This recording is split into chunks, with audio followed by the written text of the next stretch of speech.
लोग तो बस कागजात के बारे में बोल रहे हो, लेकिन क्या सबूत है कि हमारी जमीन का चाचा जी भी हिस्सेदार है? हाँ, ज्योति बिटिया बात तो सही कह रही है।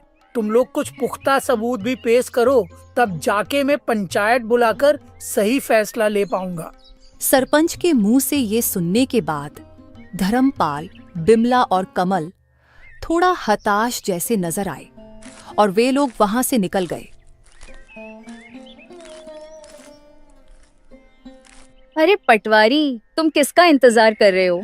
तुमको नहीं जाना उनके पीछे पीछे कितने पैसे खिलाए थे मेरे चाचा ने? ज्योति की ताना सुन के पटवारी शर्म से वहां से निकल जाता है। बिटिया, मुझे गलत मत समझना। मेरे आंखों के सामने जो आया मैंने उसे ही सच मान लिया।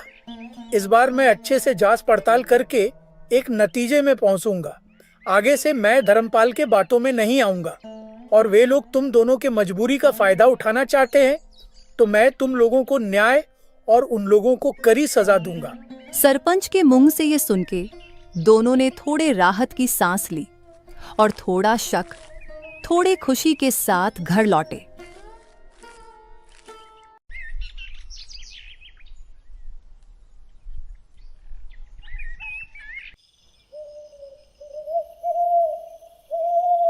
रात होते ही दोनों बहनें फिर से चारपाई में बैठ के बात करने लगते हैं। दीदी, आपको क्या लगता है कि हमारी जमीन हमारे पास रहेगी या फिर हमारे कपटी चाचा चाची को मिलेगी? हाँ मीरा, मैं भी वही सोच रही हूँ। उन लोगों का कोई भरोसा नहीं। वे लोग इतने लालची हैं कि हमारे साथ कुछ भी कर सकते हैं।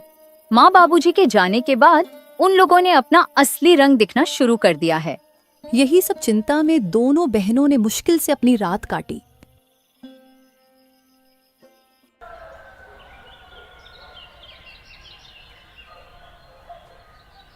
गांव की हवाओं में हल्की सरसराहट थी। आसमान में बादल थे, पर बारिश का कोई नाम ओ निशान नहीं। लेकिन ज्योति और मीरा के मन में बहुत कुछ उमड़ रहा था, जैसे भीतर कोई तूफान उठ रहा हो। घर का आंगन सूना था और बहनों के चेहरों पर चिंता की लकीरें साफ झलक रही थीं। दीदी, आज खेत चलें क्या? वो जो पिछली बार की सब्जियां बची थीं, कहीं किसी जानवर ने नुकसान तो नहीं कर दिया होगा? कभी कभी किसी की गाय बकरी आ जाती है और पूरा नुकसान कर देती है। हाँ मीरा, चलो। खेत को देखने से मन भी हल्का हो जाता है। और बाकी बची हुई सब्जियां बेचने के लायक हो गई कि नहीं, साथ में देख लेंगे। लेकिन मुझे एक बात को लेके चिंता है। गाय बकरी का तो पता नहीं, बस कोई इंसान हमारे खेत को नुकसान न पहुंचाए। वैसे भी हमारे अपने ही हमारे जमीन पे बुरी नजर डाले हुए हैं। दोनों बहनें खेत की ओर चल पड़ी। रास्ते में पेड़ों की छाव थी और चिड़िया की सहल पहल।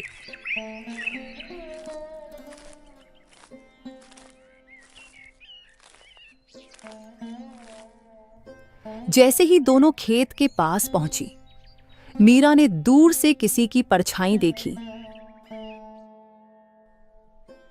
दीदी, वो देखो, वो कमल ही है ना? कमल उनके सामने खड़ा हो गया।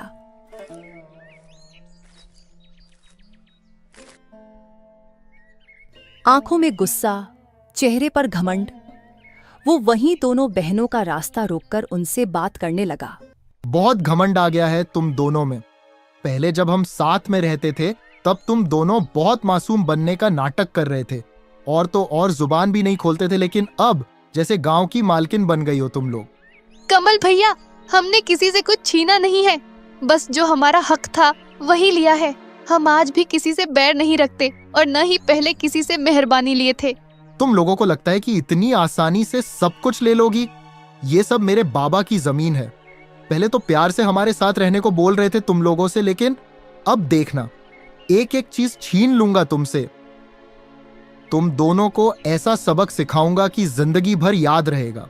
मीरा कमल की धमकी से थोड़ा डर गई और डरते हुए ज्योति से बोली, दीदी, इसने फिर धमकी दी है।